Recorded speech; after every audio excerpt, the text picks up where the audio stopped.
Welcome in. Wednesday live chat, first full field event of the year, and there is a lot to do. I'm going to go over weather. We'll talk about the golf course, best bets, one and done, projected ownership. I'm going to beg you to not be late on getting into one and dones that start this week so that I do not receive any emails tomorrow, 5 minutes after lock, that say, can I still put my pick in? The answer is no. I'm going to unveil to you a one and done tool. I'm going to do some underdog best ball drafts. I mean, we just got everything to do, but we've got the time. I'm here for as long as we need to be here.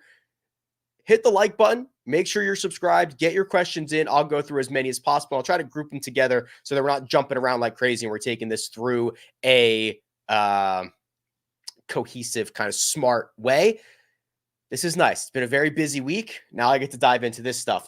Let's just do this. Weather right on out of the gate.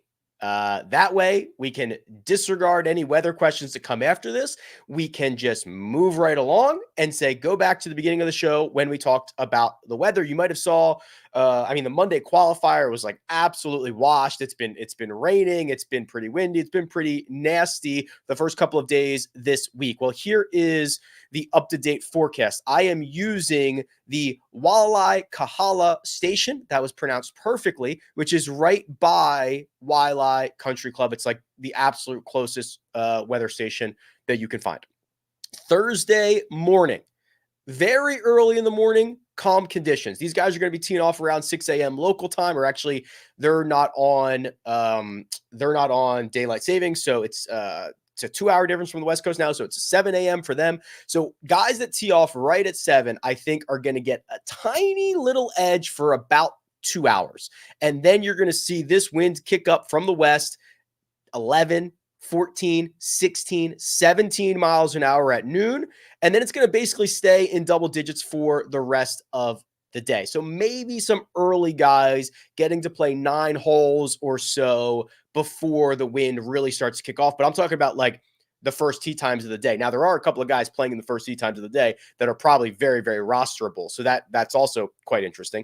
And then Friday, again, it's going to start a little bit. This is what happens in Hawaii, right? And a lot of these tropical locations, usually less windy in the morning and then a little bit windier in the afternoon. For Friday, though, that delta is, 10 miles an hour in the morning to 15 miles an hour in the afternoon. I imagine there's not going to be a huge difference between the morning wave and the afternoon wave on Friday. So we are talking about probably an actionable 2-hour period. And that is if this forecast is perfect.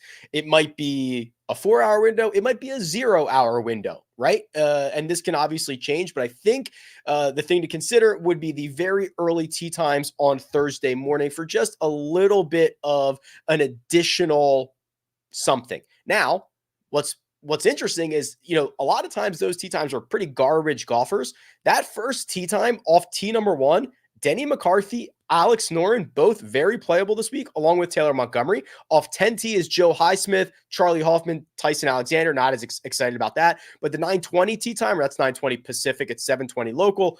Aaron Rye, Callum Tarrant, Austin Eckroat, Streelman, McNeely, Davis Thompson out of the gate on the second tee time of the day on the back. These are all very rosterable golfers for the most part, outside of that number 10 tee time, the whole 10 tee time, the first tee time out. So I would give a little bit of an edge to those guys. If you did want to build, if you think like, hey, I actually think they're going to have a 4-hour window or whatever, and you want to build with waves, I've loaded the tee times into the custom model on rickrungood.com. So if you do want to say, I only want AM guys, or I want at least 4 AM guys, you can put that into your roster constraints and have those build you lineups in that way. So we'll keep an eye on the weather, obviously, over the course of the next couple hours. If anything changes in the morning, I'll try to tweet it out, but that seems to be the case. Okay.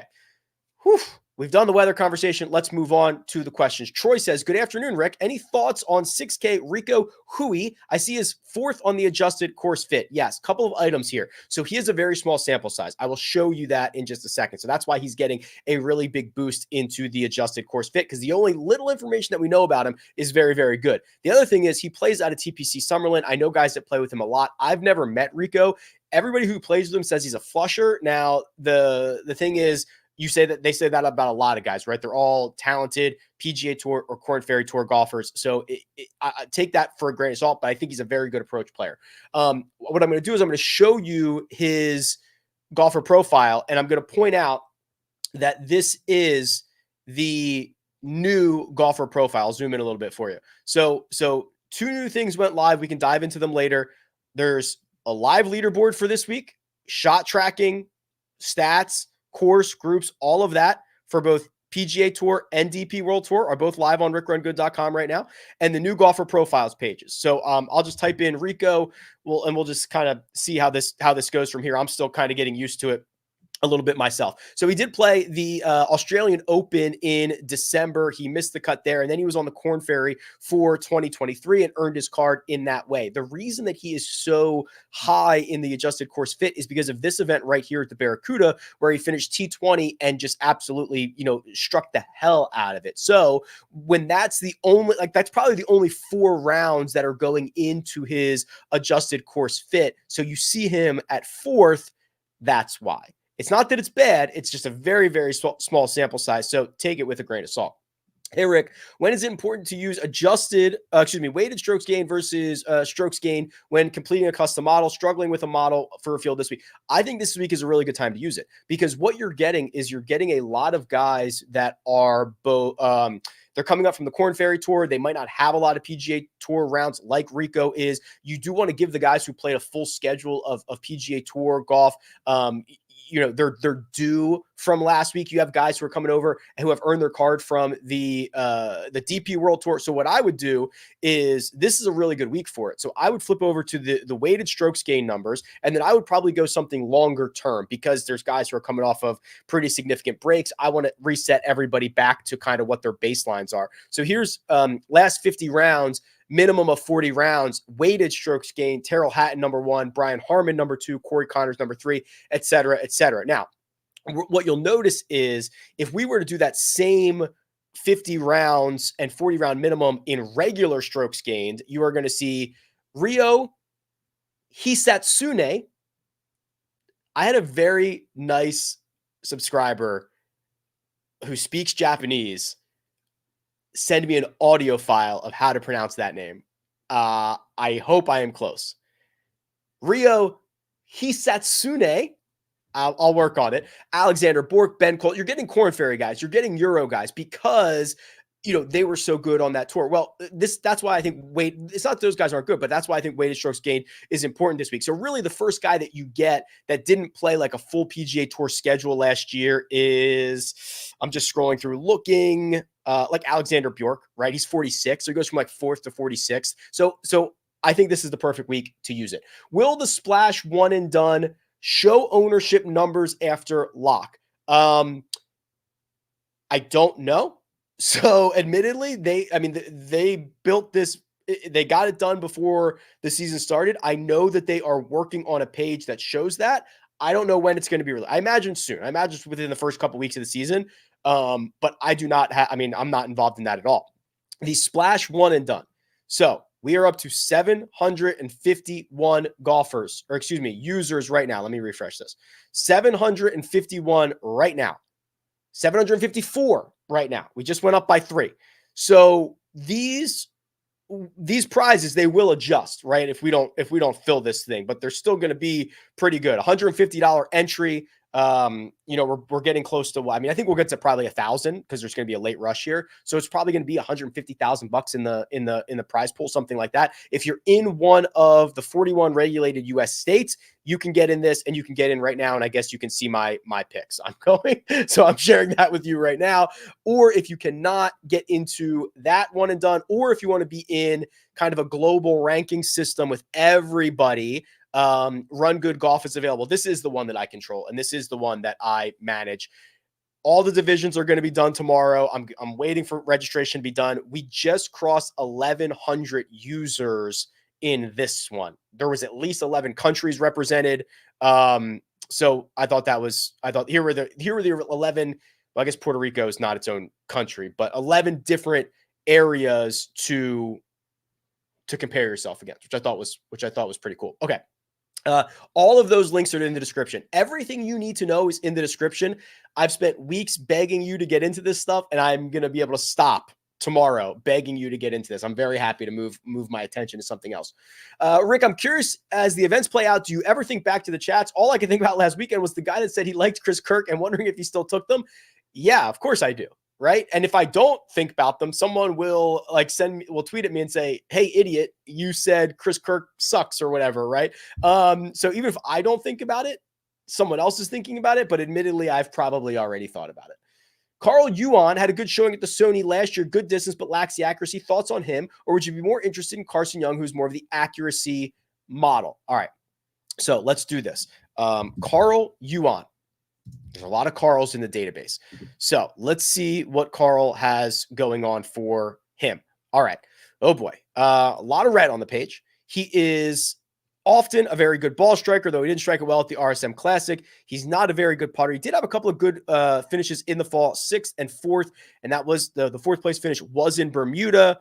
Okay, this is admittedly a little bit better than I thought. This is a very high risk, high reward profile. The other one was Carson. Actually, before I do that, let me scroll down and look at his season stats here. So very inaccurate off the tee, but very long. We can talk about those two things in just a second because long and straight is very, very valuable this week. So here's Carson Young, 9th in Mayakoba, also had kind of a up and down type of fall, but much more accurate. Wow. Put these two guys together, I think it'd be really good. I would probably prefer Carl.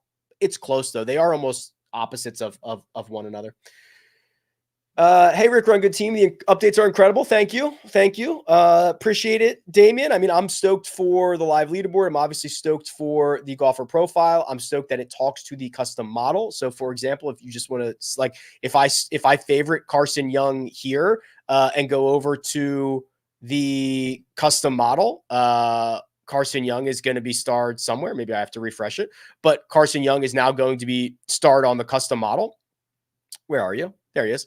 So, and vice versa, right? And if I did want to just click on Chad Ramey's name and go to his profile page, like I can do that now, which is pretty cool. So, the fact that these tools are talking to one another is massive. Hey, Rick, torn between Eric Cole and Denny in one and done. I like Cole a bit better, but with Pebble being elevated and Denny playing less small events, I wonder if there will be a place to play him. So, I think I prefer Denny this week. So the reason for that is, Eric Cole is very good on the second shot. The one thing that he lacks is both distance and accuracy. So I am a little bit worried about that. I'm worried that you can kind of get into some pickles off the tee around here. And Denny is going to get the very early tee time. Putting is incredibly important. He's had a good enough run. I like that he kind of knocked the rust off at the Century. And I think that he is just kind of a better fit for Waialae. Finished T32 here last year. So I think he's just a better fit. So I'm going with Denny here. I wonder if this is now a good time to show that one and done tool. I'll hang on to it for a second because there's a lot more one and done questions coming.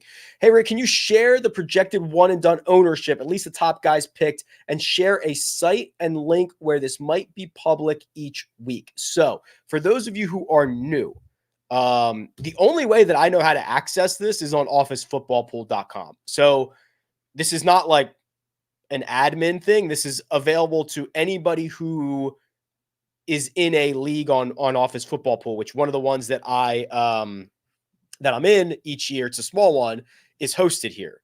So they have a tab called site-wide picks. Now that is not within your own league. This is literally across the whole site. So this could be millions of selections. So that's where I go. And I don't know of another way to try to get that before the tournament starts. Corey Connors right now is the highest projected owned one and done selection at 12.2%. Chris Kirk at 10, Sahith at 9, Russell Henley at 8.5, and Brian Harmon at 8.4. So there's not a huge discrepancy at the top. There is not, one guy who's twice as everybody, whatever that looks like. It's a pretty fair dispersion down the list. Also, you can see this is Splash bought this site. Splash bought this and Run Your Pool. So if you've been playing on those sites, you've probably noticed those. Hey, Rick, hope you're doing well. Thanks, Mike. You as well. What do you think is the best way to evaluate if your golf betting research process is going well? Is it as simple as winning bets, or are there other signs? I don't know if this, obviously winning bets helps. I think that, boy, it's a really good question. If you're talking about outright specifically, what I like to do is almost look at, what is my opinion? If you ranked golfers, like, what is your opinion of these golfers before the week? Are you more bullish or bearish on them than Vegas is? And then did they outperform those positions? So, Jock Market, rest in peace.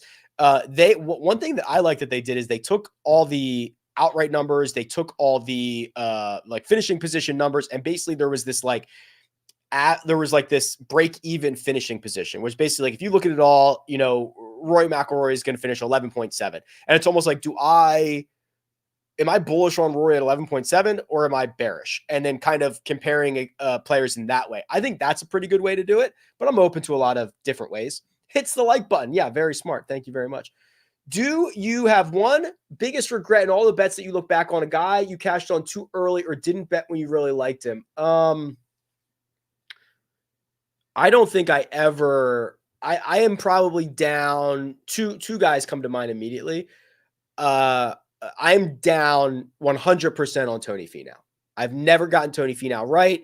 I was not on it when he went back to back. I don't think I was there. And then Aaron Wise. Aaron Wise, I must have clicked Aaron Wise's name 35 weeks in a row. I mean, maybe that's an exaggeration, but I am at negative 100% on those guys. You showed a stat about hitting fairways versus being longer than average. I believe longer than average numbers gain more strokes than missing a fairway loss. Would you say that this is a bombers and fairway week? All right. DL is going to kick off a conversation that is very, very nerdy. I apologize in advance, but I do think it is important, and I will try to make it as consumable as possible. So here we go. This is from, where is my little chart? Did I tweet that out, or is it in my newsletter for this week? I thought it was in my newsletter. Is it not in my newsletter? I don't know what you're talking about. There's a little chart. Maybe I just showed it on Monday's show. Crap. Hold on, guys. It's a little chart. I know exactly what I'm looking for. It's a little chart that has missed fairway percentage versus crap. All right. I'm going to get this. This is an important conversation because statistically, this is probably one of the most important things about Waialae. I thought I put it in my newsletter. My bad. I thought I tweeted. I thought I put it somewhere. I thought I saw Pussycat. All right. I'm going to go to Monday's show because I'm certain it's here. This is going to be really dirty. Here it is. Okay. This is like, I'm going to share my screen to share my screen. All right. It was in the article. Okay. RickRunGood.com was in the article. Okay. So here it is. So, statistically speaking, when you miss a fairway at Waialae, it costs you 0.15 strokes every time you do it. It's the third most penal missed fairway on the PGA Tour schedule. Usually, when you have a very penal missed fairway, it's not always super rewarding to have a long drive, which in this case is considered a drive that is longer than average on that specific hole. So when you look at this, Oakdale, very penal if you miss the fairway, but you don't have to be critically long. Colonial, penal if you miss the fairway, but you don't have to be very long. TPC Twin Cities, kind of a similar boat. Sedgefield, same thing. There are a couple of courses where you have to be, you get rewarded statistically for being in the fairway and long. Muirfield Village, Victor won there, and Flushers have won there. Torrey Pines, think about that. right? So this Waialae statistically, I know it looks very different, but statistically is in that category. So longer hitters are getting slightly better if they can keep it in the fairway than guys that hit the fairway. Now, obviously, the ultimate is hit it long and hit it in the fairway, which is why I'm quite certain that Ludwig is going to win this week. Okay, so good luck. Joe Burke here. Hi, Joe. Rick Gehman here. Do you like Adam Senson? I do like Adam Senson. I'll pull up his stat profile so that we can see him here. Adam Senson with a V. All right. So I loved Adam Senson all fall long. I thought that this stat profile was exactly what you're looking for. A ton of green in the ball striking areas, the putter coming around. I mean, this is about as good as it gets in the fall. And I was very sure that he was going to win at the RSM Classic. He did not. He finished 5th, still fine. Then he played, first event back, the Century. He played fine, gained strokes, ball striking, lost a little bit around the green. I'm not going to beat him up for this. He lost 3 strokes putting in round 1. He actually made a pretty decent comeback after that, putted well, knocks a little rust off. I think this is a much better setup for him than Kapalua was. So yes, I am in on Adam Senson this week. During the offseason, we've been talking about Vince Waialae quite a bit. So I was wondering how he has been getting it done and if there is still interest this week. Okay, Vince, is he Vincent Waialae? I guess I'll just type in his last name. Vincent Waialae. Let's pull him up here. I'm still getting used to the tools myself. All right, there he is. Isn't this beautiful? You kind of got like you have the ranks. Look at the ranks over here, right? Makes a ton of birdies. I'll zoom in on this side so you can see it. All right, like a below average on approach. If you want to just look at him against this current field, look at that. His approach numbers get much worse. That's fun, isn't it? Just to kind of do it like that a little bit. So that's based on the last 100 rounds. Now, I will say he's been better recently. The problem is we just haven't seen him as of late. I'm willing to give him a little bit of more bullish than what we saw kind of in most of 2023. He is fairly inaccurate, but he hits it far, and we've seen improved ball striking over his last 6 or 7 starts. So a small sample size guy indeed, but I think that's worth a buy. Zack Blair course history is strong here. Is he playing okay based on the fall? 6,200 seems like an okay punt. Yeah, I saw Zack Blair popped up when I did something else too, and I was like, oh my God, Zack Blair's in this field. Let's take a look at him together here. Get this comment off and throw. There we go. Okay, so 2 missed cuts. The fall was not very good. Let's look at his Sony history here. T48. Oh, that was just hold on. Sorry. There we go. 6th, 3rd, 57th, 63rd, and 48th are his 5 trips here. Has always been very good on the putting surfaces, kind of struggles more recently in the ball striking areas. I mean, I'm probably not going to get to Zack Blair. I think there are other guys. I think Joel Damon at 6,300 is probably more interesting. But Zack Blair is probably a top 5, $6,000 guy. Would you ever implement a feature that would show coaches and caddies attached to players? Last week, I was late on news like Tom Kim, his caddy. Follow-up question, does this even matter? And how likely are we able to see major strokes gain changes? So I don't know about the second question, right? I mean, there's a lot of anecdotal evidence in both directions. Ted Scott goes to Scotty Scheffler and they win everything. Paul Tesori goes to Cam Young and they really struggle. I don't know. So I've been trying to get this. I've been in conversations with some people about like, hey, it's kind of a lot harder to get this information, especially on a week-by-week basis than you think. You kind of have to like be a caddy, like be a tour caddy to get this. So my hope was to partner up with somebody to be able to at least append that to every single tournament. Say, hey, this is who he was with. You can go search. It's almost like a horse and his jockey, right? Like you can search the horse, you can search the jockey, and kind of let you decide on that. But I haven't been able to source the data reliably. If I could, I would add it to the database, obviously. Do you have a preference on current form versus good course history? Depends on the course and depends on the time of year. This time of year where you've got a lot of guys coming off break, I'm looking at longer term form. I don't think this course is particularly unique or sticky. I think that first timers are going to just be fine around here. So I'm probably more in the long-term category. On your models, how far back are you going early in the season? 50 or 100 is where I would go. Who is on your outright card? If you want to spend your money the way I spend my money, you can bet these 4 golfers. I do not necessarily encourage you to do that. I think you should do whatever you want. 18 to 1 Ludwig. I think I got a very good number there. 40 to 1 Adam Svensson. We've already talked about him. 90 to 1 Luke List. I'll pull up his stat profile here in just a second. Because if he is actually going to putt well, he's in business. Okay. So we've got 1, 2, 3, 4 straight events in which Luke List has gained strokes putting and 7 of his last 8. Have I ever said that before in my entire life? Probably not. This fall was fantastic. He basically had no worse than a top 25. He won in the fall and he is 90 to 1. 9-0. I will bet Luke List here.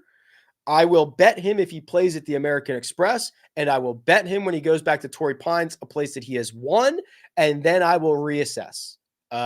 So he's getting 3 straight clicks for me. 90 to 1 is absolutely insane. And then the last guy, I tried to pronounce his name earlier, 135 to 1, Rio Hisatsune, who's coming off the 8th place finish at the Australian Open. He won earlier this year in France. The ball striking numbers have been really good for a long time. He's been kind of crushing it on the European Tour. When he's played on the PGA Tour, his last 2 trips, T10 at the Barracuda, T6 at the Zozo, 135 to 1.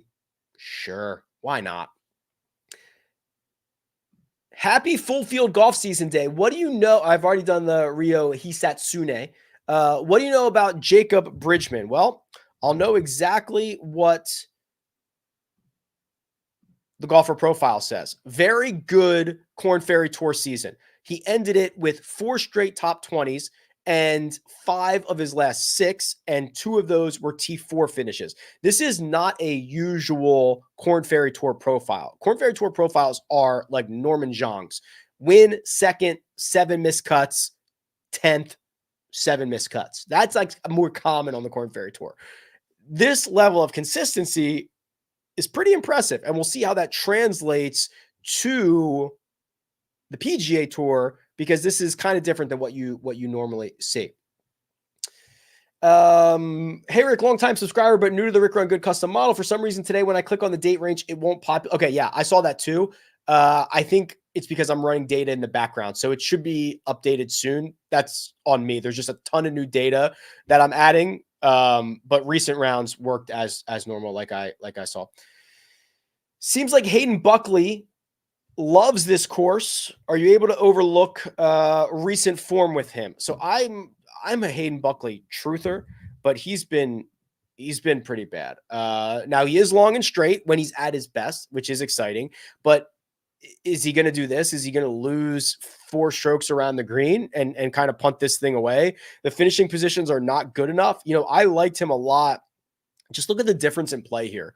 Gaining across the board. The short game is much better. He's capable of playing a well-rounded game and being a lead off the tee. And he's capable of putting up a lot of really good, a run of top 20s. He did finish 2nd here last year. Let's see what else he's done. But and a T12. But he was coming in significantly better form, wasn't he? So kind of tough. All right. I've answered a couple of these, but I'm going to loop some of these together here. So let's do Austin Eckroat, because I did do obviously some season-long drafts, and Austin Eckroat was kind of a good late round flyer for me. Finished at T8 at the RSM Classic and T23 at the WWT. That was in Mayakoba. Look at these 2 starts. The last 8 rounds, there's probably few guys, if any, that have gained 14 strokes ball striking. Now, he lost 7 of those in Mayakoba, which is not great, but he was putted to a 0 at the RSM Classic, at least in the 3 measured rounds that we get there at the Seaside course. I don't know what he did the Plantation course. It's not measured. So I am optimistic. I think that he's got class. He's got a ton of talent. and this would be a pretty good spot to run him out.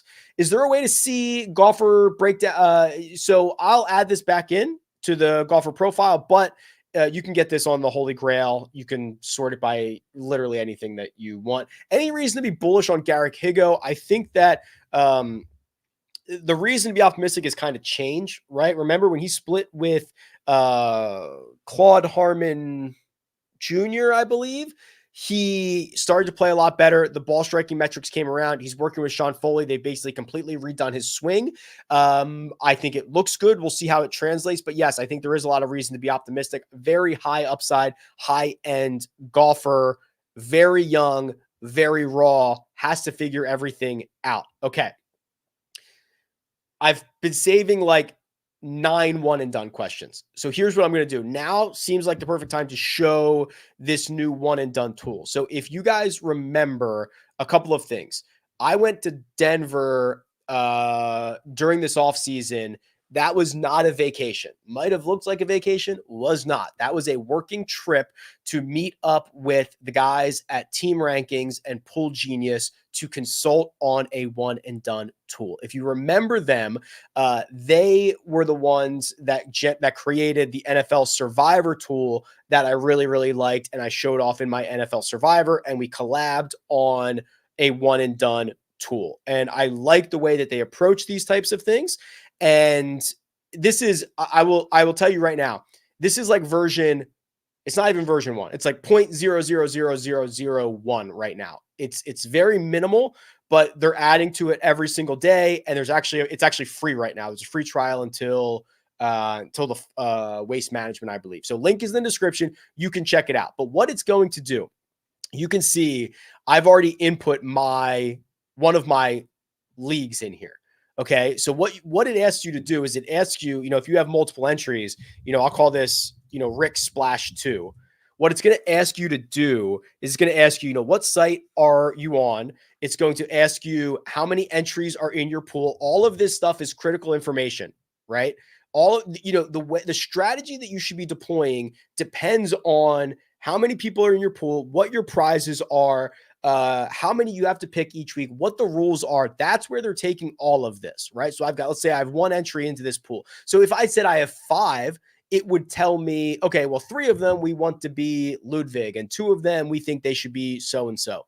How many payouts are there? Let's call it 150, right? 15%. I'm just going to throw in, a couple of so you would go through and you would input how much each spot gets, each payout slot, whatever, so that they can give you the best information. Does your pool offer any types of other prizes? Let's say no. What events are included? Okay, so I'm going to say it starts at the Sony Open. These all look good, and it ends at the BMW Championship. Yes, this looks good to me. Do you ever need to pick more than one golfer? So if you have a league, if you're in a league that you have to pick 2 some weeks, hello, this is pretty critical stuff. And then it asks you for any non-standard features. Okay, so now what it'll do is every week it will give me basically a short list of golfers, and it'll know who I've selected. And it'll also look forward to other places that you can play that golfer, right? That's the big things are, should I play golfer X now or should I save them? And this tool is going to let you do. This is very, very simple out of the gate, but I think it's very powerful. And it's only going. You should see the things that are coming next. It's going to be awesome. So it tells you, there are 26 purses higher than this. And then it'll tell you, you probably want to use a golfer that's ranked approximately 27th this week. Now, that includes all golfers, right? So that's ranking every golfer in the world. So the best player in this field, Terrell Hatton, is ranked 9th, for example. So really, the suggestion is use a golfer ranked as high as 15 and somewhere between 27. So what it's doing is it's giving me a short list of these golfers: Ludwig, Henley, Sahith, Brian Harmon, JT Poston, Keegan Bradley, Denny McCarthy. Boom. Those are the names. It's telling me save Hatton, save Cole, save Fitzpatrick. I love where this is going, and it's going to go a lot other places. If you have more than one league, if you have to make more than one entries, I consulted on this, so I can tell you we've thought of like all the scenarios, and they are very good at creating these tools. Their NFL Survivor tool is fantastic. They do a lot of cool pool stuff. So happy to be a part of it. This is what we worked on in Denver. It's now coming to fruition.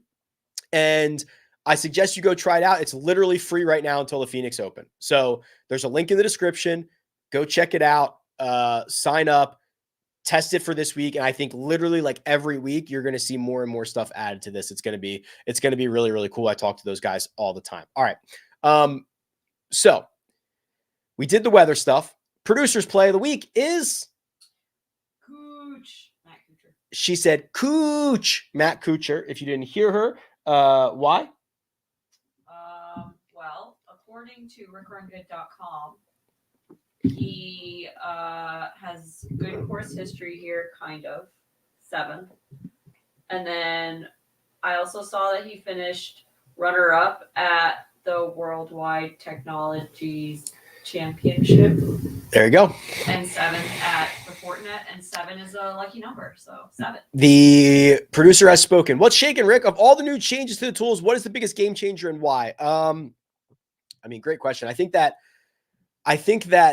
the fact that the golfer profiles and the custom model now talk to each other and are connected is that's obviously the direction I'm going in, right? I'm just going to tell you, next is the cheat sheet, right? And then that way, those are the 3 most used tools. When they start talking to each other and you can click in between, it's a whole different world. The live leaderboard I'm really interested in. This is obviously there's really nothing to show right now because the tournament hasn't started yet. But I did put some screenshots out yesterday where, this is going to be live real-time shot tracking with strokes gained, follow the players that you want. This is groundbreaking for rickrungood.com because I've never really done a lot of live stuff before. Because it's hard. And I've had a lot of future looking stuff. I've had a lot of historical stuff. This is entering a live world for me. And then to be able to have that for both the DP World Tour and the PGA Tour, I think helps me like solidify that, hey, this is a global game, right? And I want to be able to cover it all. So there you go. Any interest in the new guys from Korn Ferry and DP? Yeah. So I'm focusing on Adrian what's his name? ADDC. It's Chasse, but there's another syllable. Adrian Dumont du Chasse. Jimmy Stanger. Norman Zhang is like a very high up. Norman Zhang might be your first round leader. Monday qualified, and he is like the most volatile guy on planet Earth. And Ben Kohls, I think, is interesting. Those would be like mostly those. So, okay, I should have waited to show the one and done tool because AJ says, thanks for all that you do. What changes, if any, if you're playing multi-entries, one and done? So that's why that tool helps you, kind of helps you use probability and spread those things out. I would, this first week, I kind of take a scatter shot approach.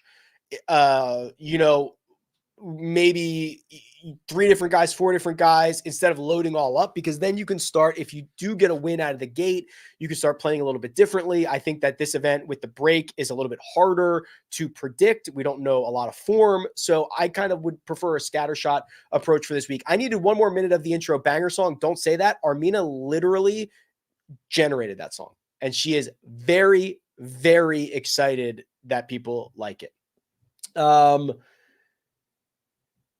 Would you rely heavily on Data Golf for their outright fair value odds? How you've been using their model? I don't use their model. I don't know anything about it, so I can't endorse it nor or not. Talked about weighted strokes gained already. Last week the optimal lineup didn't have anybody in the 10K range. Also, here's Armina. She is absolutely thrilled. Oh, there you go. She made it in GarageBand. Yeah, she's just absolutely thrilled. I can't believe it took this long, but we have now gotten to the cheat sheet and talking about fading anybody in the 10K range. I'm lukewarm to that idea. You could make a case that, Ludwig's going to be 21% owned. He's going to be the highest owned golfer. He is the most expensive, and he did not play well at the Century. Now, I would say his skill set is much greater here. He played better on Sunday, but if you want to make that case, that's fine. And then if you want to pass up Sahith, who I'm not sure is a great fit here, and 2 guys who have never played here, fine. I'm okay with that because the 9K range is as good as it is. I think, I mean, I wouldn't do it in all my lineups. Again, I think it's like a 60-40 type thing where I would like to have someone in the 10K range in at least like 40% of my lineups, probably with that being Ludwig almost exclusively, with a little bit of pivot to Hatton or Fitzpatrick. While we're here, saw a couple questions about the ownership. 21% projected ownership from Ludwig, 15 and 13 for Hatton and Fitzpatrick. Sahith down at 9%. Then the 9K range is just jam-packed. Everybody's jamming in 9K guys. 19, 25, 18, 24, 19% for Harmon, Connors, Cole, Henley, Kirk. Will Zalatoris is 5%. I'm getting interested. Rick is getting interested. George likes his chicken spicy. He described in his presser the difference in the state of his game now versus the hero. Now you have to take his word for it, but he was like, yeah, I showed up at the hero and just like willy-nilly it around there. He's like, I've played a lot more competitive money games since then. I've played 20 rounds since then, yada, yada, yada. I'm just throwing it out there. Long-term, he's the best player in this field. I'm not kidding. Long-term, he's the best player in this field. 4.8%. I'm getting very interested.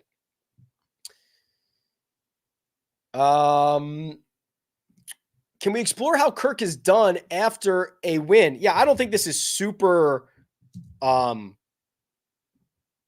actionable because there's a lot of reasons that someone could play good, bad, or indifferent. But like if we want to go after wins, so he won Honda, which is now the Cognizant, finished T39, but that was the Arnold Palmer Invitational. He played all right, lost strokes off the tee, which is not completely unreasonable. Now we got to go back pretty far for his win before that was like 9 years prior, which is why I think this is kind of a fool's errand, isn't it? He won at Charles Schwab. He didn't even play the next week. He played 2 weeks later, finished T36, won the Deutsche Bank, played the next week, finished T36. So like he's locked to play, won the RSM Classic, but then didn't play again until the Century. So if you care about this, he's going to finish T36, but I don't know how actionable that actually is. Deep dive on Nick Taylor. That'll make Armina happy. She thinks he's so cute. I don't get it. I mean, I guess he's all right, but I don't get it. Here's Nick Taylor's stat profile. A horrible week at the Century where he lost across the board. Are we willing to forgive that as him knocking a little bit of rust off? Well, I don't know, man. He lost 5 strokes to the field on Sunday from tee to green. That's not like he didn't knock it all off. If that's the case, and since his win at the RBC Canadian, it hasn't really been all that good. And he was playing much better leading in. So I'm gonna say it's kind of bearish for me. Damn, that song is fire. Didn't know you made. You should not encourage her. You really, truly should not encourage her. She's going to redo every single song. Here's the David Lipsky stuff. I love the David Lipsky ball striking that we got in the fall, right? Look at these numbers, 4, 5, 6 strokes ball striking this fall. Didn't really turn into much outside of Bermuda because he putts so poorly. Has he ever played this event before? Excuse me. Has he ever played this event? He has. Sorry, guys. Finished T4 last year and gained 2.5 strokes putting. That's enough for me. Excuse me. I'm obviously a little under the weather. I'm powering through. Let's go. That's enough for me. He's gained putting 3 straight starts and here last year. Knocked the cover off it this fall. I'm with you. Let's go. Giddy up. Is Hideki being 50-1 in this field disrespectful? Won here a couple years ago. Man, it's been a bad year, right? Actually, I shouldn't say that. I mean, the metrics are pretty good. The finishes are they're just not there. Why are the finishes so bad? He's really not figured out the putter. I thought there was a stretch here at the end of 2022 into the start of 2023 that he was really going to figure this out. And I think in a whole overall, it's he's lost 9 strokes putting last week. What are we doing here? I mean, I don't know if it's disrespectful. because it's pretty bad. Love your hat. Thank you. It's the Frank hat, obviously. Brian Harmon, the favorite. Yeah, I mean, I like Harmon more than I like Eric Cole. Some of those other guys. I mean, listen, accuracy matters. This place should be a good fit for him. He's played it a bunch. What happened to Michael Thompson? I have no idea. Fell off the face of the earth. How do you feel about Corey Connors? Feel good about it. As we saw, the one and done ownership is very much spread out. Corey Connors is only 12% owned. I'm going to play Ludwig in a lot of spots. If you want to play Corey, fine. He's very accurate off the tee. He's longer than most of his peers, and he's been great as a putter here. I think he's got last four starts are no worse than T10. So yeah, fire away, baby boy. Let me quickly remind you, and this will be the last time I beg. We are less than 24 hours out. I'm reminding you to do not email me tomorrow. Please do not email me tomorrow saying, Rick, I missed the deadline any way that I can get in. I have been talking about this for weeks, and this is the last time I'm ever going to talk about it. I am once again reminding you. I'm once again asking for your financial support. We are at 757 entries in Splash. This thing closes in less than 24 hours. I will not be around to save you, nor will I be willing to save you if you miss this deadline. Additionally, the Rick Run Good Golf, all of the links are in the description. We've crossed 1,100 people. I will certainly not be saving you if you do not sign up and get your pick in before this thing kicks off. So that's it. I'm not going to beg anymore. I'm not going to ask anymore. I'll focus on other things. Thank goodness. It's off my brain. Every link that you need is in the description. This is actually not a bad idea from Brookie. And I don't want to say actually Brookie, like you always have bad ideas, but I'm ready for a Matt Fitzpatrick 2024. So was great at the Ryder Cup, won the Alfred Dunhill Links, played well all fall. The dude has not stopped playing, played well all fall. Knocks off a little rust. I guess those two sentences can't really go together, but didn't hit it really well at the Century and still finished T14 because he's one of the best putters in the world. He's getting longer. He's retaining his accuracy. He's a very good putter. Look at how far back. Can I just pat myself on the back for a second? I mean, I've got Matt Fitzpatrick back to the Open Championship in 2023. Look at this. Phil Mickelson. I have Phil Mickelson results from 5 separate tours that for Phil date back Live, Asian, Senior, PGA, Major, that date back until 1988. I was born in 1988. I have results in the database older than I am. I love this so much. That is so crazy to me. I wouldn't mind playing Matt Fitzpatrick in one and done. His projected ownership is 2.7%. Happy New Year, everybody. You as well. You think I need one? We're going to take a 30-second cough break because Armina thinks what I'm doing right now is disgusting. So she's going to put on a break. I'm going to cough, and we're going to come back in like 15 seconds. All of the tools and data that you see me use on this channel is from my site, rickrungood.com. Rickrungood.com is one of the largest. And we're back. Let's go. All right. So, is Webb Simpson done as a DFS play? I believe so. Can we get a deep dive on Ben Kohls? Surely we can. And then that's when someone would say, don't call me Shirley. We were talking about that the other day. Yeah. Ben Kohls. Crusher. Did I click him? So now I loaded all that. I just puffed out my chest and loaded all that Phil Mickelson data. And now I'm like, oh, now I got to load all this Ben Kohls data. There we go. Okay. So T5 at the RSM. Love that. I actually played him in, I think, the single entry, $100 single entry. So look at how he finished on the Corn Ferry. 9th, 4th, 5th, 42nd, 6th, and then he plays the RSM Classic T5. Ben Kohls is going to have a big year. Ben Kohls is probably one of the best Corn Ferry guys coming up. What's up with all the caddy movement? Doesn't matter at all. I don't know. Who are your 2 favorite golfers in the 6K range? Okay. So let's giddy on up back to the cheat sheet here. And we are going to go with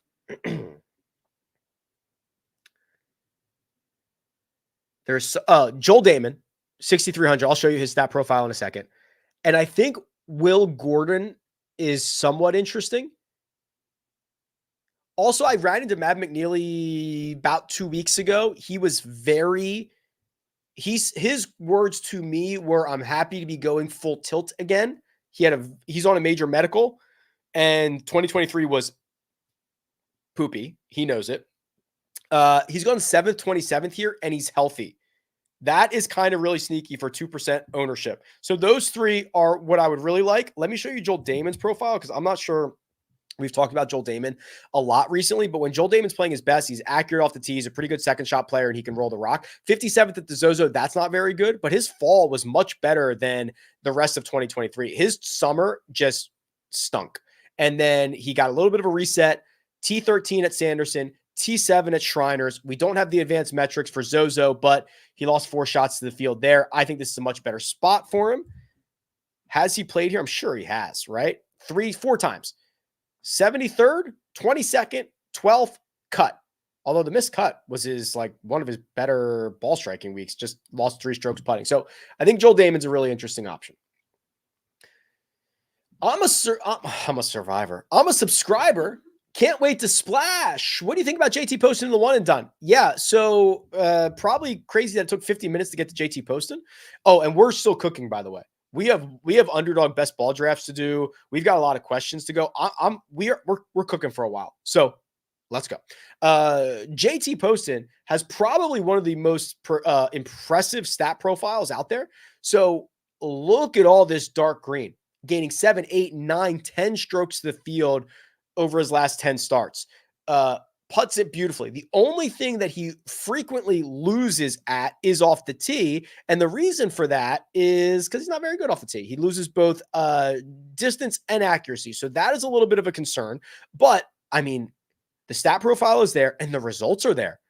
T2, I mean, he has 1, 2, 3, 4, 5. He has 6 top 7s in his last 9 starts. What are we doing?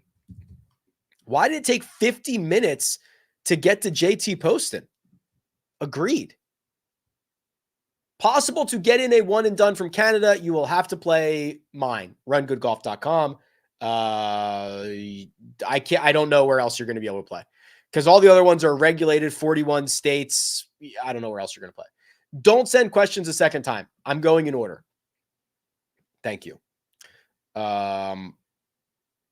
I think Harris English for 1 and done is too much, but I'm pretty bullish on the way that he's playing and the way that he might be able to play in 2024. I think he's healthy for the first time again. He had a really good week at the Century. He's played well in the fall. I think it's a little aggressive to go 1 and done this time, but let's hold off on that. Davis Riley deep dive. No, just red. Biggest question of all, who is MGM's biggest liability this week? I haven't checked. I am so many emails behind. If you have emailed me, I'm like 900 emails behind. I have not read the email yet. Okay, good. People are answering other people's questions. That's good. I'm going to get to Underdog. We're going to do an entire Underdog segment in a little bit. Let me just get through some of these. I've answered a lot of them. Why is Kisner only 6,100? Because he's been horrible and he hasn't even played all that much. Which players in the field would lead strokes gain hand-to-hand combat? Also, shout out Armina. Yeah, shout out Armina. She's great. Okay. I would say, let's look at this. I think Ludwig would be intimidating, but he's too sweet. I would not want to fight Terrell Hatton. He might literally kill you. Keegan as well. Very, very intense. Lucas Glover, if you could get his beats per minute over 60, would be very dangerous. Some of these guys are weak. I could take some of these guys. I'm not going to name them. Last time I said I could beat somebody in a fight, it was Brian Harmon, and he won the Open that week. So, Tom Hoagie would destroy people. Billy Horschel's probably crazy too. I wouldn't want to mess with those guys. Taylor Montgomery's pretty big. Luke List pretty big. Patrick Rogers. Taylor Pendrith would be an animal. All right, that's all. I'm not gonna. Who are some good? Yeah, I don't know. You don't want them. Just go look up go to rickrungood.com. Go to the power rankings, which is right here. Go to strokes gain distribution and look up the frequency in which golfers gain like one stroke to the field and just play these guys. Aaron Rai, Alexander Bjork, Ludwig, Ben Silverman, Chan Kim, Rio, Hitsatsune, Eric Cole, Matty Schmid, et cetera, et cetera, et cetera. Those are your high floor golfers. What tournament? Sorry, I skipped. Crap. I lost my spot. With Schauffele's availability later in the year, including the Tour Championship, considering using him for the first cut, one and done instead of Morikawa. This question is either 1 week late or 35 weeks early. I don't know which one it is, and I'm confused by it.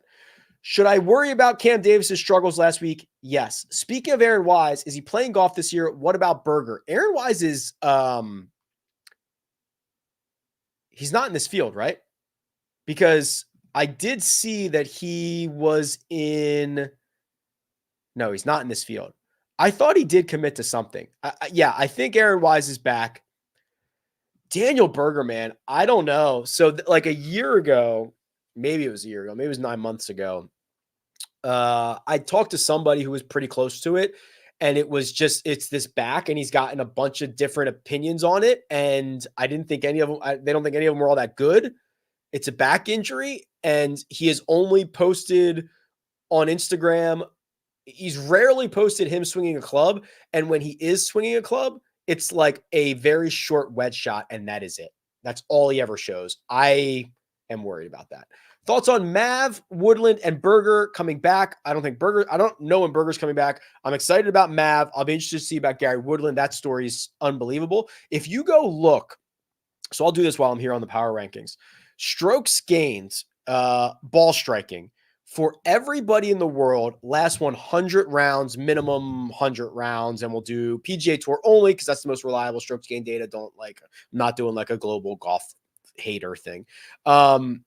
Give it a second to load because I'm sharing my screen and running a ton of crap right now. Scotty Scheffler, number 1. Patrick Cantlay, number 2. Colin Morikawa, number 3. Will Zalatoris, number 4. Gary freaking Woodland, number 5. So let's see what happens. But I'm once again reminding you all, Gary Woodland is an elite ball striker. Let's see what he does after that. Yep.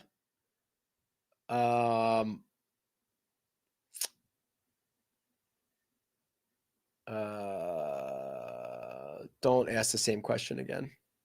When will the live scoreboard be available on rickrungood.com? Would you be interested if the answer was right now? Because that is when it is available, literally right now. Go to rickrungood.com. There is a tab at the top that says live. Drop it down and click on either event center for the PGA or event center for Euro, because both of them are live right now and we'll start updating when shots come through. In or out on Webb? Simpson this week, out. How would you rank Palmer, Seamus, Webb? Holy crap. Seamus, Palmer, Webb, but that feels like I am in a very difficult spot. Didn't see any course history guys in the newsletter this week. Oh, my apologies, Chris. Can you share the best course history guys? Sure. Go to the Holy Grail. Go back as many years as you want. I don't think you need to go back super far, because if it happened in 2008, like, who cares? Go to Waialae. And your best course history guys, minimum 20 rounds. Corey Connors, Chris Kirk, Hideki, Stuart Sink, Kevin Kisner, Keith Mitchell, Russell Henley, Patton Kizzire. You can shorten your number of rounds and get Hayden Buckley or Matt Kuchar, or you can sort by most rounds and look at the best players. Still Connors. Kirk is up there. Actually, Kirk has been way better here than a lot of other places. Luckily, I've answered no, I have not met Big Wave Dave, though I'm casually friendly with Bo. So I guess it wouldn't be difficult, but I hate asking guys for favors and shit. So stuff. Wow. I usually don't curse on these. If you know Big Wave Dave and want to get me in touch, that'd be great. I'd probably pay somebody. I mean, not a lot. I'm just asking for like the list of caddies or whatever, caddy player combinations, but I'd probably pay somebody for that.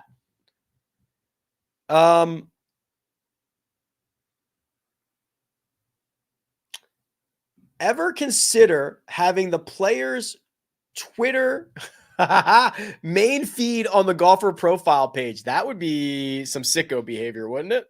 Do you really want to know what Brian Harmon is tweeting about? Like, did your phone just go off? Oh, that's an absolute rookie move. Absolute. It's for Oliver's absolute rookie move. Could you imagine Brian Harmon's Twitter profile here? That would be insanity, right? I have the feed for Rick Run Good Stuff, but that's funny. Maybe. I don't know. I'll think about it. Do you have any stats that you can share with regards to the accuracy of the tournament predictor? So someone else asked me about, not the tournament predictor, but asked me about the model, I believe. The answer to both of those is the same. It is that I have been collecting the data in a format that I can run that accuracy test. I just have to do it. It takes a ton of computing power. It takes a lot of time. I just have to get around to doing it. So I'm working on it. All right. Hey, Rick, you're the best in the business. Thank you. Any thoughts on Tyler Duncan? Sure. Let's go find Tyler Duncan and see what's going on with T-Dunk these days. There's also a quick question for Keegan. I'm in on Keegan big time. I think this is a way better spot for him in his total driving than it is than last week was. In on Keegan. So T-Dunks. I guess the only problem is he's been miserable here. He's missed 4 of his last 5 cuts. His best finish is T57. Other than that, very good fall, right? Much better than I anticipated. Stat profile looks good. What has he done wrong here? Can't figure out the putting surfaces? I mean, he's done everything wrong, but mostly tee to green play. It's not bad. It's not bad, Stu. I don't love it, but very accurate. I can get down with that. Really doesn't hit the left rough ever, which is pretty good on most of these dog legs. Yeah. Okay. All right. I can get in on that. We're still rolling on questions. I am catching up, and a lot of these have been asked, which is good. We've got I'm going to draft the best ball team. Oliver, do you need you can go give him his meds if you want.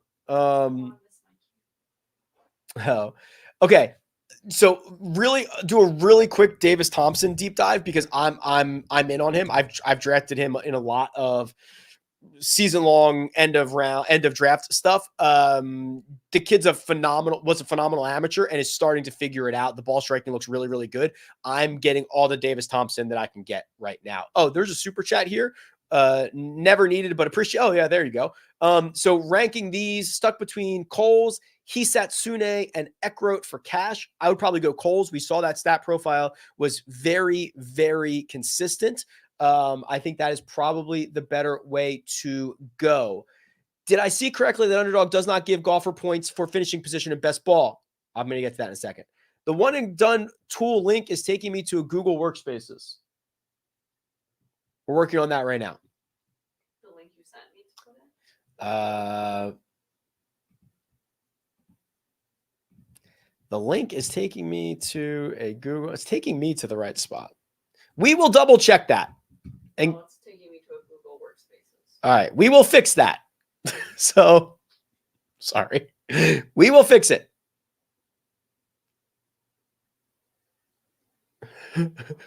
Don't look so nervous when your wife speaks. We understand there's a learning curve. We did Nick Taylor. That's Mina back there. Rick is more nervous about his dog, Oliver. That's right. I'm always afraid he's going to bark. He's right there. These pretzels are making me thirsty. How did your season-long fantasy drafts go? They went well. One of them just finished up this morning. We were cutting it pretty close. Big dog. I've answered a lot of these. This is just back and forth conversation at this point, which is fine. That's Oliver shaking in the background. What are Joseph Bramlett's finishes here? Oh boy, I haven't thought about Bramlett in a while. I wish this was. I mean, he could get the advantage of the distance stuff. Let's see what he's. Oh my gosh, I typed in his name. Let's see what he's been up to. Okay, 4 out of 4 on made cuts, but they're not particularly great finishes. T20 was his best. Actually, that's actually a pretty good putting profile compared to what he normally puts together.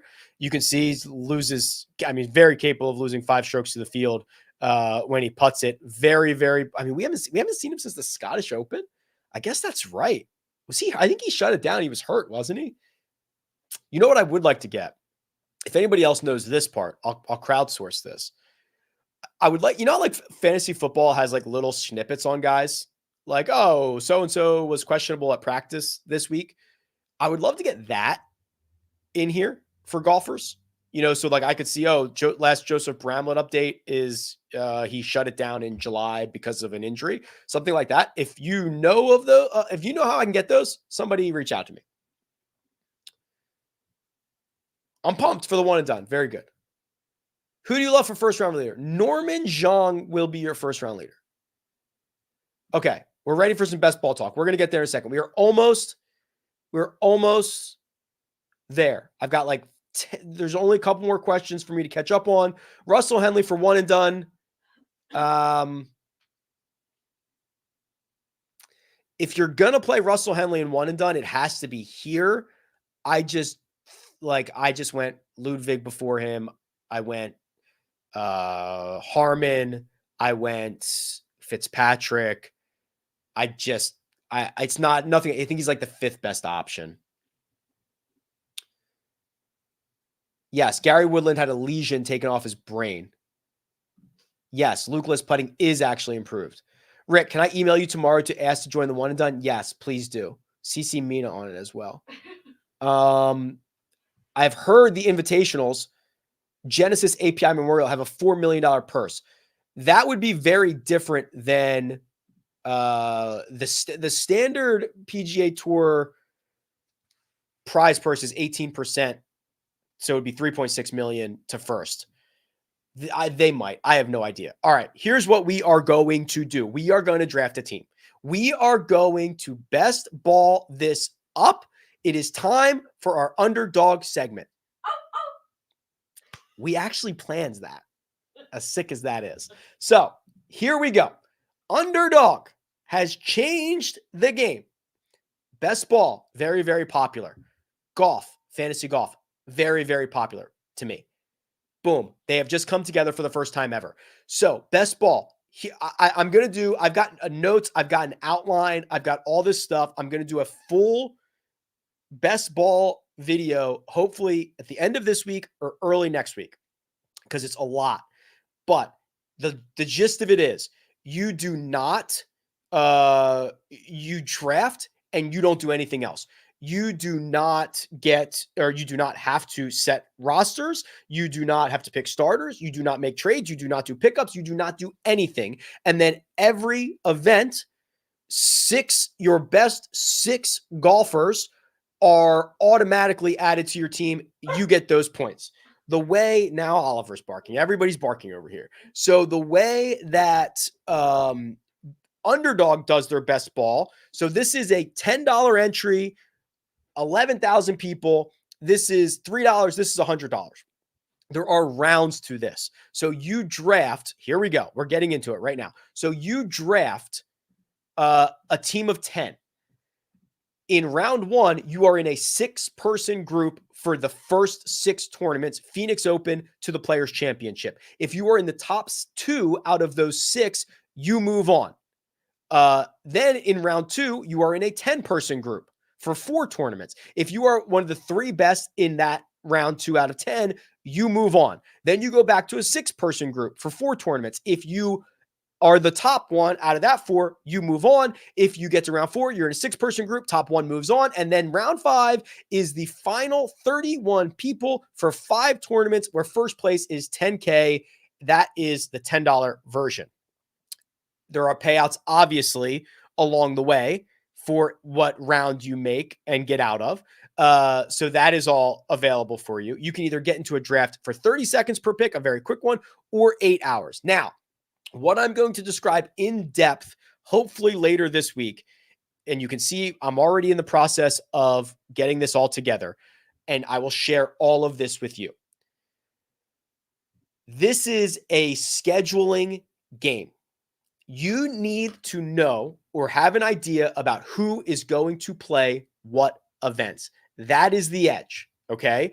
Because you need to know who's likely to play the signature events later, the majors, all that stuff. So what I'm going through right now, I'm almost done, is compiling what golfers are eligible for what events. If you're eligible for the signature events, that gets you into 6 Underdog tournaments, right? So that would be 2 in round 1, 2 in round 3, 1 in round 4, and 1 in round 5. If you are in the majors, that's 1 in round 2, 1 in round 3, 1 in round 4, 1 in round 5. If you're in the players. So if you're in the players and the signature events, you're probably going to play 3 events out of the first round. This is all stuff I'm going to talk about in depth, but I want you to know I'm thinking about it. This is a spreadsheet that I'm going to share with you. And what it's going to end up doing is basically create a ranking system so that you can know who to draft, when to draft them, when they're valuable, what their future value is, et cetera, et cetera. It's a lot of work. I'm going to do it all for you. My ask is that right now you go and click the link in the description, sign. If you click the link, you don't have to use the code, but the code is Rick. Sign up, get your $100 deposit match, and be ready for this. I'm going to draft a team right now that I'm not ready to draft, but I'm going to do it for the purpose of this show because I'm not ready with my rankings yet. And when you get the rankings done, you'll be able to just input them into Underdog, and then you'll be able to go through. All right. Wow. We've already filled it. So here we go. Us and 5 others. This is a season-long best ball. We are pick 4. All right. Now, I am not ready for this, but I'm going to do my best. I'm not prepared. Scotty has to be the first pick. We're going to start in 46 seconds. Yes, Jim, you missed it. Jim tried to come in and steal. Remember, real quick story while we've got 30 seconds for this to start. Remember that team that I was playing against, Jim and Eli, I think it was, and I was like, I'm absolutely going to crush you guys. I'm going to destroy you. I finished dead last. So good on you guys for that. We are so really our 4th pick is probably somebody like, so I've got like we'll probably end up with like Patrick Cantlay. He's in all the signature events. He's in all the major championships. Once you start getting down here and guys that have not qualified for these events, you're kind of in trouble. So we're going to start with, obviously guys that are going to be playing a lot of events first. Here we go. We're off and running. Jay Slay is on the clock and is going to pick. This is such a game changer, right? Best ball. I've been wanting to get into best ball, and the fact that it's now available for golf. This was why I wanted to partner up with Underdog. It's you've got the pick'em stuff, but the drafts, the weekly drafts, the best ball drafts. I can't wait to try to dive into this. Scotty did go first. K Bash. It's only 30. Goes Victor. Okay. So we're probably just going to end up here with Rory or Cantlay. They're both in. All right. There goes Rory. So it's Cantlay, Xander, or Colin. Looking at this, it's probably Cantlay. He's in all 11 events. He scored better than 80% of fantasy points last year, was in the 80th percentile, scored a ton, played a ton, at least in the events that we care about. I don't love it. I don't love the 4th pick, but we're probably going to go Cantlay there. If you wanted to go somebody else, Homo would have been interesting. So if you go through these rounds here, you want a lot of value. You obviously want to be able to get out of round 1, but like round two is going to be very tough. You have a bunch of signature events and majors, and I don't think a lot of guys are going to play round 2. So the thing that I think is going to happen, and actually I need to do it like this, I think, because I'm going to miss my picks. So Xander went off the board. So I don't want to say it just in case, but I think we're going to get him anyway. There's a guy that I think, okay. So we're going to take Jordan Spieth here, and I'll take him and talk about why. So where is Spieth likely to play? Well, he's almost certainly going to play the signature. He's definitely going to play the signature events, the Players Championship. He's going to play the Masters. he is very proud to be a Texan, and he is probably going to play one of Houston or Valero.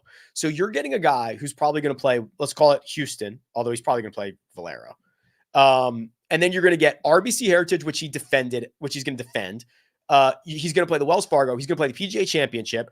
So for the first 3 rounds, Jordan Spieth at minimum 1, 2, 3, 4, 5, 6, 7, 8 is probably playing 8 of the 14 events. And that does not even include him probably playing Phoenix, where he played last year. Oh, you guys can't even see my screen. Hold on. You can see I just did such a great job. By the way, the link is fixed. Okay, the link is fixed for the one and done tool. Let me share my screen like this. But they have to refresh. But you have to refresh. Let's do it like this. Sorry. So the idea is that Spieth is going to play like a ton of these events, at least through the first 3 rounds. And then if we get through that, all bets are off. But to me, like, Spieth is critically undervalued here. How happy I would have been thrilled if Rory fell to 4. I would have been absolutely thrilled. So now this next pick is kind of interesting. I'm not sure I want to get involved in Tony Finau. Tony Finau is not currently in the PGA Championship, if I remember correctly. Now he will probably get there. Eric Cole, I actually think I would not mind taking here, because he is going to get, he's in all the signature events. He's in basically all the majors as of right now. This could change. He plays a ton outside of that. Eric Cole in the 3rd round as my volume play. I think I love that. Okay. So we have started with Cantlay, Spieth, Cole. I would have been thrilled if it was Rory, Spieth, Cole, but I'm absolutely enamored to get Spieth, and I'm absolutely cool getting Cole here. So you gotta kind of think about, excuse me, where these guys are going to play. And I'll obviously put this into then you're going to get Spieth. Like, Spieth's year lines up so perfectly with the signature events, the best places to play him. I just cannot believe it. The really interesting pick here. Okay. So I'm going to do like a high upside thing. I've already got Jordan Spieth. He's pretty volatile.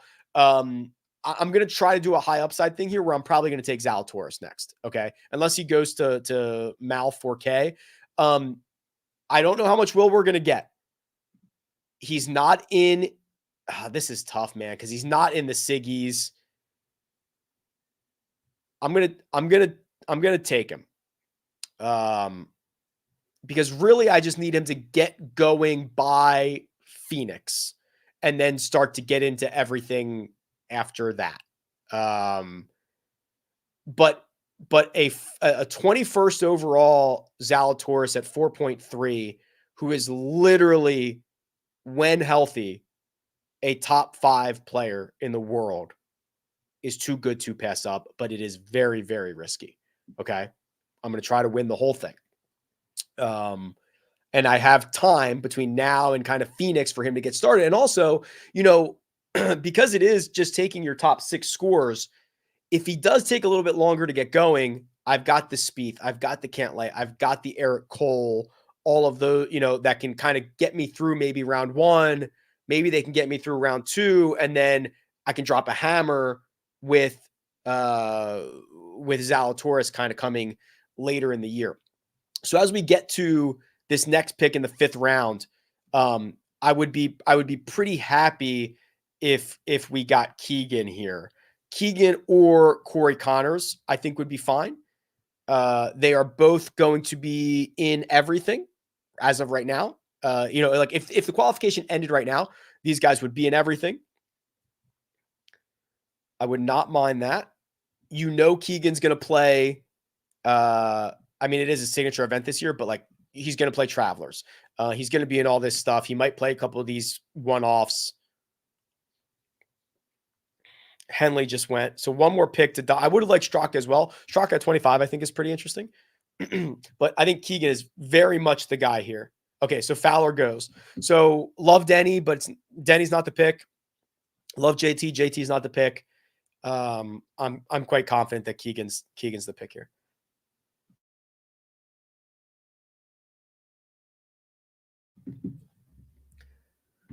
Links in the description for everything. 2 one-and-dones. Underdog, get your $100 deposit.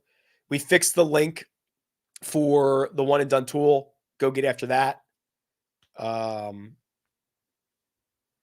Go sign up. This is the sickest thing I've ever done. Adam Svensson just went. Okay, so now what's interesting is, excuse me, JT Poston just fell, right? So JT, let me just check and see where he's at here on my list. So he's not in. He's missing a couple majors, isn't he? Ooh, that's tough. Is there anybody left that is going to be in these? See, I'm not ready for this. This is my fault. I'm not ready. This is a panic.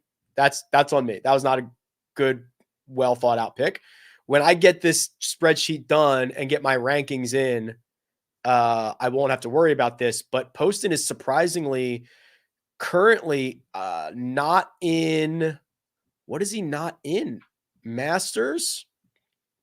I guess there's obviously time. No, he's not in the Players. He's not in the U.S. Open. He's not in the PGA Championship. If it ended right now, he's probably close on all of those.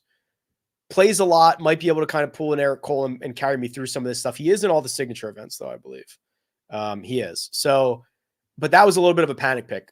I liked it because he fell to me, right? I thought he probably should have gone a couple picks before that, but that was a little bit of a panic pick. So now Chris Kirk is still pretty live here. And I guess I can start queuing these guys up.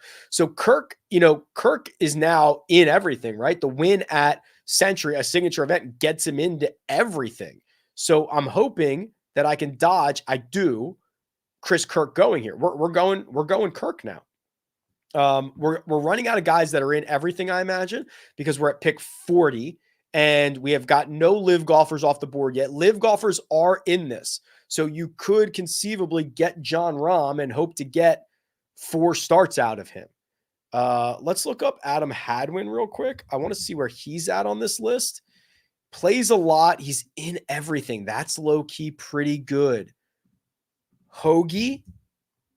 Not in everything. He's missing a couple. Lowry. I bet you Lowry's not in everything. No. Okay, so we want Hadwin here. And maybe Kitayama, but I would much prefer Hadwin. I'd go Kitayama for volume, but I wouldn't be super excited about it. Lee Hodges is also in everything. These are guys that are just like volume. Is Bo? Where's Bo? He finished just outside, right? So I don't think he's in every signature event, but he's going to be in the first. Yeah, that's tough too. I'm hoping these people aren't watching because we really need Hadwin to fall to us. We need Hadwin at 8-3. That would be just perfect.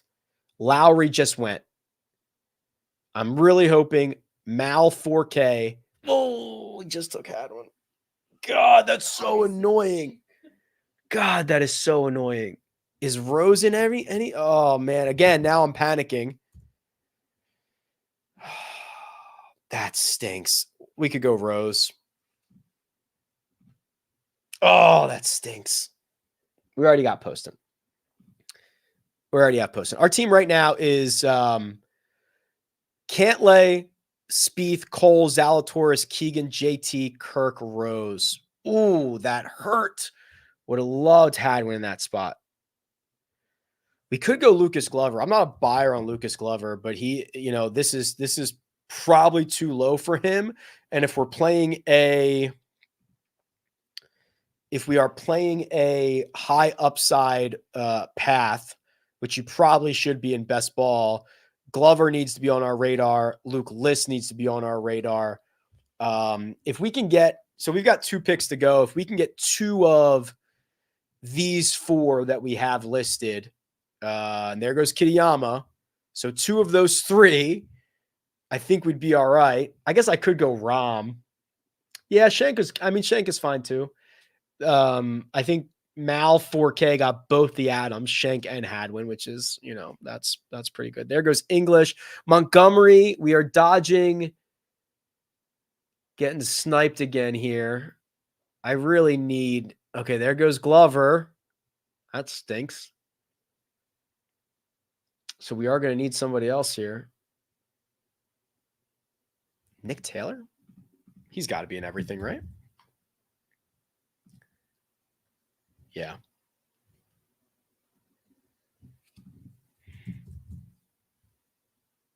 Okay, Hoagie just went. So we're going to go Luke List here. Very high upside, and I'm a believer. Obviously, I'm buying a lot of Luke List. And I don't want to say it. I think, if Mal 4K is watching, we'll find out in a second because I really want Nick Taylor. We'll see if he snipes a second guy that I talked about. It might be tough to stream these. Might have to stream these on delay. I doubt he's watching. I think that was just we'll find out. If he takes Nick Taylor, he's definitely watching. Or he loves Canadians. But man, I'll recap this team in a second. We didn't see a single.